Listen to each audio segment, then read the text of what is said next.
There we go.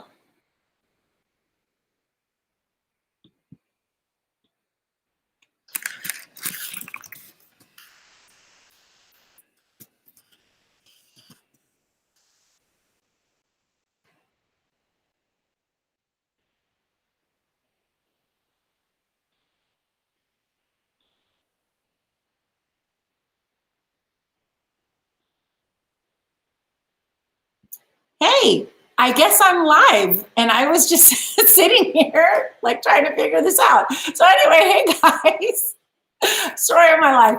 Thanks for joining us today. It's Maker Monday. I have Catherine with us from the Tidy Mill. So happy Monday, y'all. Thanks for saying hello. Drop a comment in and reach out to us. Also, let us know where you're watching from, just what part of the world. You don't have to give like specifics. Especially military, you don't have to do that. Just any part of the world and say hello. So I am going to bring Catherine up. She is with us for Maker Monday, and she is going to teach us how to make a lazy Susan and 2 different versions of it. So let me drop this down and bring her right up, and she'll be up in a couple of seconds. So everybody say hi. Hey, I am unmuted. There you go. I had you muted. So we've got some friends watching from, I see Germany. Georgia, thanks for watching, y'all. But take a minute and introduce yourself so everybody gets to know who you are. Absolutely, absolutely. Thank you guys so much for joining. So I am Catherine from Tidy Milso. I am an Army wife and a professional home organizer here in Maryland. The goal of my business is to help you make more space for joy. And what that really looks like is experiencing joy at full capacity. So thank you guys so much for joining. And I'm super excited to share this DIY with you guys. Awesome. Thank you. And we all need a little joy in our life. We have some friends from Fort Bliss and here at Fort Hood. So thanks, guys. All right. Talk to me, girl. Talk to me about this DIY. Tell me all the things. Yes. Okay. So I'm sharing with you guys how to DIY a Lazy Susan. And a Lazy Susan is an organization product that I use the most frequently with my clients. And I just want to share a DIY that's a little bit cheaper. And I'll also be sharing one that's like very, very cheap that you guys can use, less than $10 that you guys can do as well in your home. So I'm going to be sharing that with you guys today. But before I show you guys how to do it, I'm going to be sharing with you guys what supplies I used to do the DIY. All right, and I'm going to type them in as you write them. So, okay. So the first thing that I used is a cordless drill. This is a Craftsman cordless drill, but you can use whatever, branding that you like or whatever company that you liked. And I also have a drill bit, which I think rolled under here somewhere. But it's a drill bit. It's a 3/32 drill bit. All right, got that. Yep. Phillips screwdriver. Got it. Scissors. And then a project panel, and you can get whatever side, but this is 18-inch. Okay, and this is, it was pine, right? Yeah, pine. Pine, 18 inches, all right. Yep. And then I have the swivel plate. Ooh, swivel plate. Okay, got it. Grip panel. And I have a 4 by 3/4 inch Phillips nails. Okay. So that's all the products that you'll need to complete this project. Some other ones to note, if you don't have this in your house, are a pencil and a ruler, because you will need that Okay. if you want to determine the center. I know some people eye it. If you eye it, you may not need the pencil or ruler. But if you're somebody who likes exact measurements, please feel free to use a pencil and a ruler for that. I got that. So we've got friends watching from Colorado, from Scotts Air Force Base. Thank you, guys. This is so awesome. I will ask if everyone can as well. Take a minute. One of the best ways that we can help military spouse small businesses is to follow them on social media. So follow her on Facebook and on Instagram. Wherever else are you on other sites? Okay, so it's all we got Milso everywhere? Yeah, Tidy.Milso everywhere, Twitter, Facebook, Instagram. If you're iPhone users, Clubhouse. I'm also on Clubhouse under Catherine Tidy Milso. But yeah, that's it. Awesome. Follow. Okay. Yes. All right. Continue. All right, let's get into it. So this is the pine panel that Maria mentioned. So it's 18 inches. So this is what you'll need. Perfect. And like I said, if you want to measure and use a pencil and a ruler, this is where you would start. And all you'll be doing is just creating lines across the board, right, to find out where the center is. And then once you've done that, I mark the plate in the four corners. This is kind of, okay, mark the plate in the four corners so that you can see where you're going to be placing it. So I did that on the back. Awesome. Okay. So I marked there, and there, right? And then I drilled in those four corners there.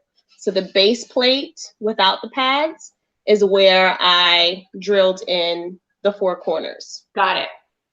And then I used the screwdriver to just fasten.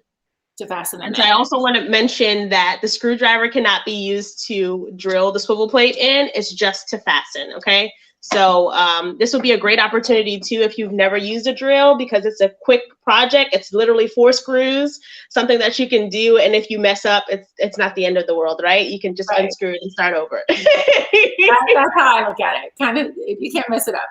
Yeah.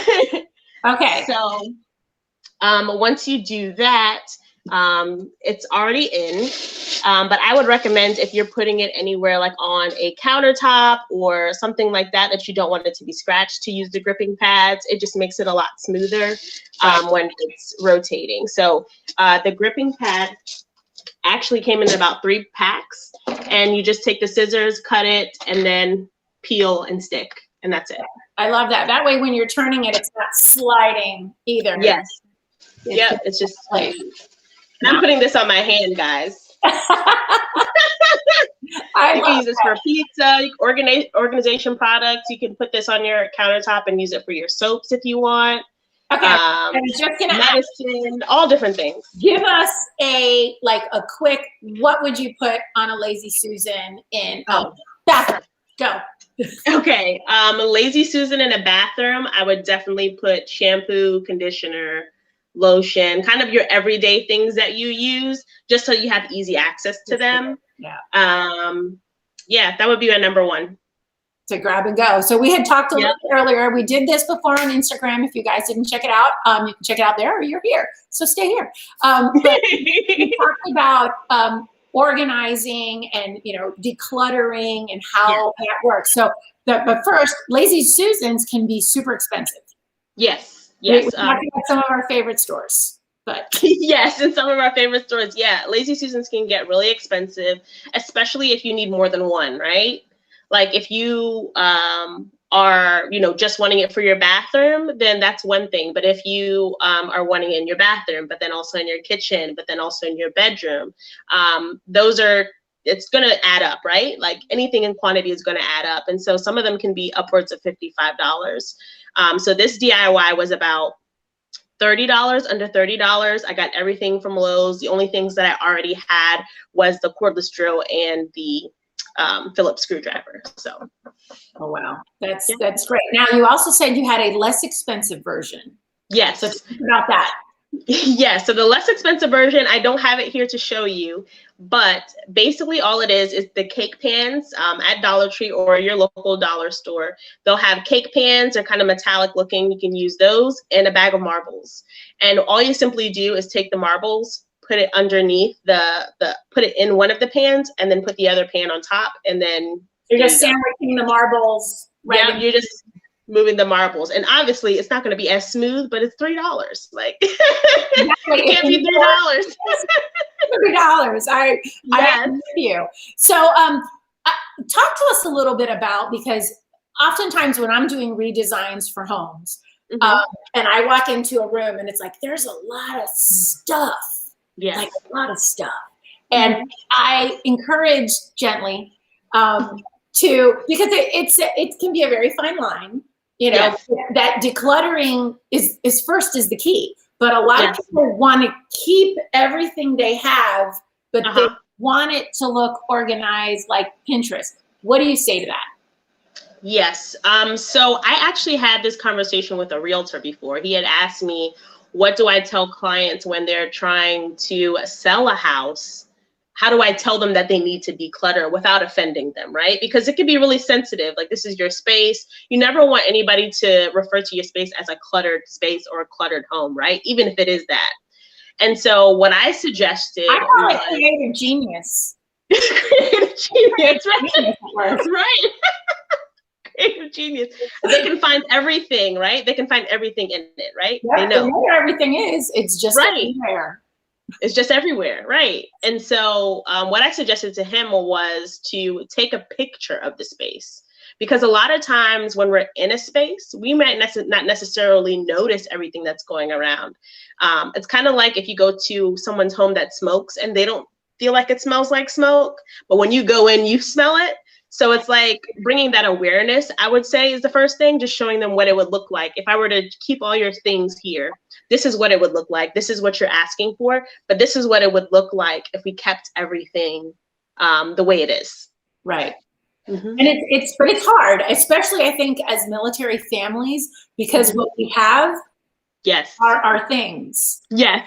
It's going to be a different house in a different area. So sometimes it's hard. For me, it was very hard to let go of my children's schoolwork. Uh-huh. I kept it all.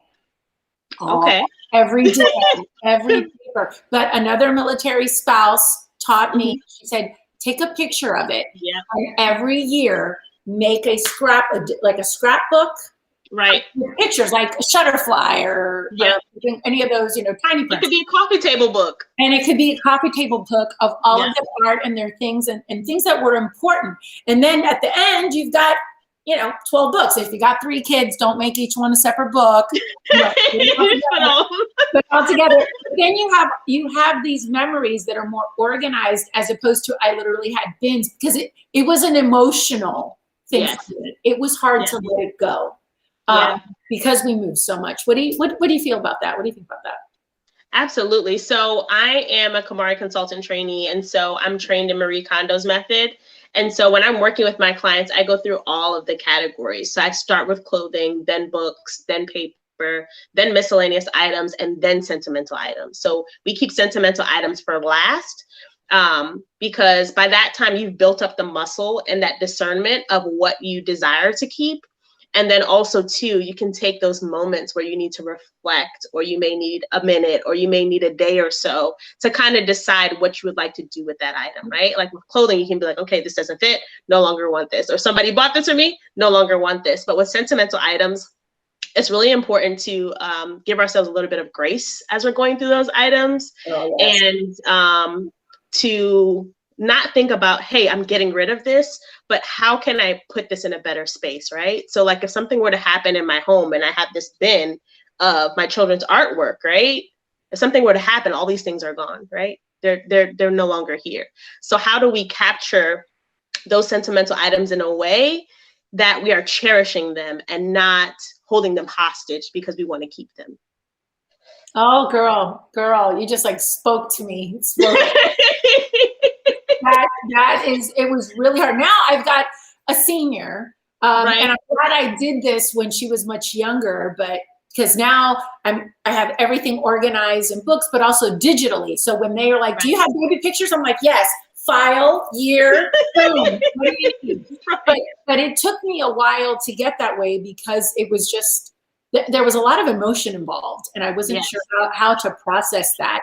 And I also see it with, and if anybody is feeling this way, I've been putting up some of the comments that folks are saying as well, because it's hard to let go, about clothing, because I used to be a size 4. I am not, but I can't seem to let those go, because I keep in my head, I'm gonna get back in shape, and I'm gonna get back in that. So what do you say about that? That is a big one, right? I think as women, we go through, women specifically, not saying that men don't go through this also, but with my female clients, there is sometimes discovered that there's body image issues, right? Like we're not comfortable with our bodies as it currently is.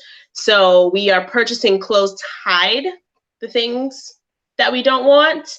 And then also keeping clothes that we used to look good in, right? Yes. Yes. And so when we're doing that, where our closet is filled with clothes that don't fit us and clothes that we don't really like. And so that in turn goes back to that emotion, right? Like, okay, like I don't want to go shopping because I don't like how I look.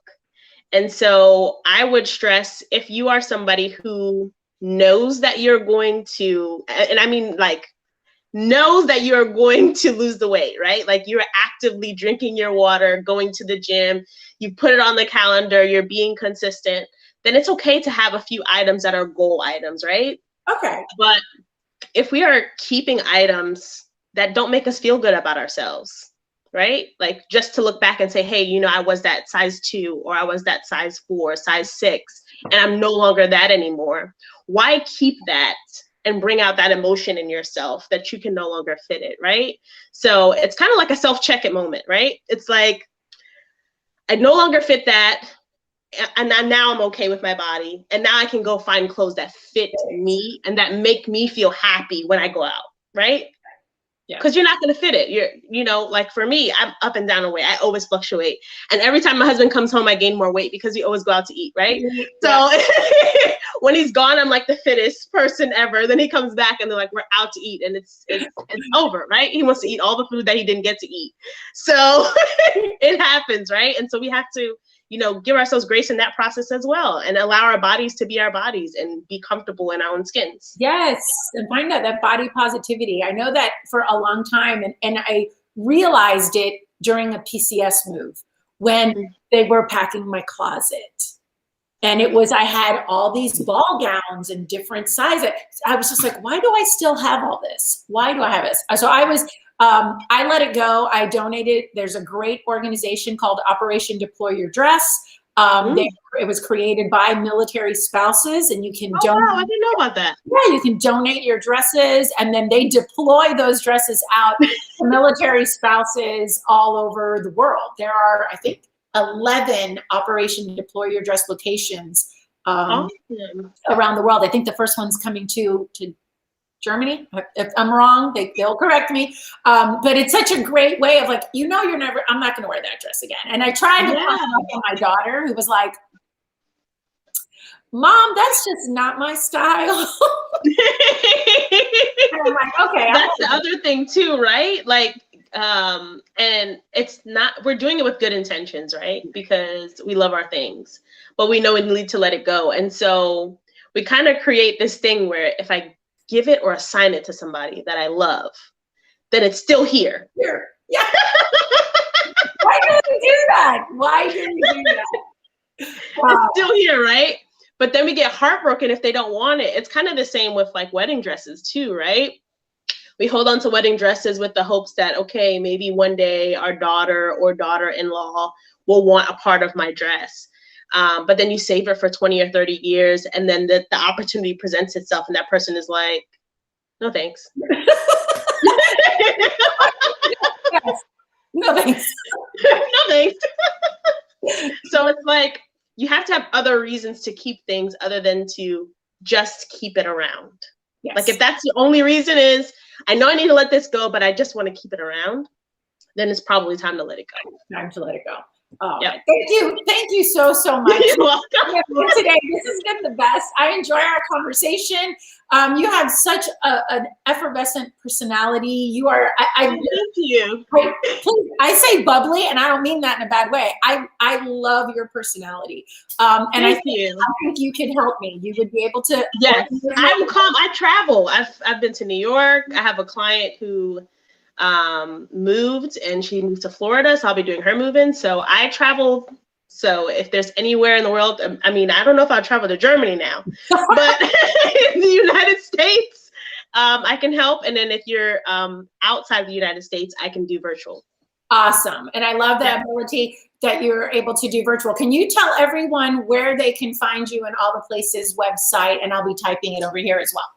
Go. Sure. So website is I think I said too many W's. www.tidymilso.com, TIDYMILSO.com. And then you can find me on Instagram at tidy.milso. And then everywhere else, Facebook, Twitter, Clubhouse, Tidy Milso. Tidy Milso. Okay, I put those on there so they could check it out. And the fact that you can do virtual is great. And thank you for sharing, number one, all the DIYs to make those lazy Susans. We appreciate that. But also thank you for sharing the idea of take a picture of your space. Because sometimes, even though we're looking at it, we're not looking at it. We're not looking at it. Like if you took a picture of your place, would you feel comfortable posting on social media right now? That's a great one. Where you are right now, would you take a picture and be like, okay, I feel comfortable? Or would you move around a couple of things? Would you try to adjust it a little bit? Right. I'm going to move it. No, that's absolutely true. Absolutely true. Well, guys, we hope that you enjoyed this Maker Monday. There's that lazy Susan. Show us the back side again so we can see the, what is that called? I forgot. Swivel plate. Yeah, the swivel plate. Thank you. But that's an awesome one that you guys can make. That's a nice big one too. That works great for, like you said, food, pizza, and then pizza, right? I look like I'm serving pizza. I love it. And then the less expensive version with 2 cake pans and marbles, that works fantastic as well. It's great for just small spaces, bathrooms, offices, home office craziness. I tell you, you're at homeschool now, if you think about it. But again, thank you so much for joining us today. Guys, thank you so much for watching. If you've got any questions, please drop them in the comments. We will be following along and answering any questions that you have. So awesome. Thank you for making my Monday fabulous. Thank you so much for having me. Absolutely. We'll see you guys. Bye. Bye-bye.